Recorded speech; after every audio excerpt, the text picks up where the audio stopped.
नमस्कार, मी पंजाब द हवामान अभ्यासक मुक्काम पोस्ट गोगली धामणगाव तालुका खास करून महाराष्ट्रातल्या शेतकऱ्यासाठी अंदाज देत आहे. तर सर्व शेतकऱ्याला सांगू इच्छितो की आता काय करा, 4 तारखेपासून ते 10 तारखेपर्यंत जोरात पाऊस पडणार आहे, मुसळधार पडणार आहे, वडे नाले पडणार आहे.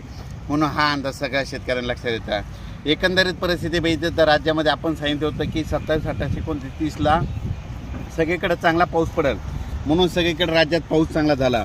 आता सर्व शेतकऱ्याला सांगू इच्छितो की राज्यामध्ये आता जवळपास 1, 2, 3 दरम्यान भाग बदलत पाऊस पडणार आहे. आता सरी येणारा सरी पावसाच्या सुरुवात होणार आहे.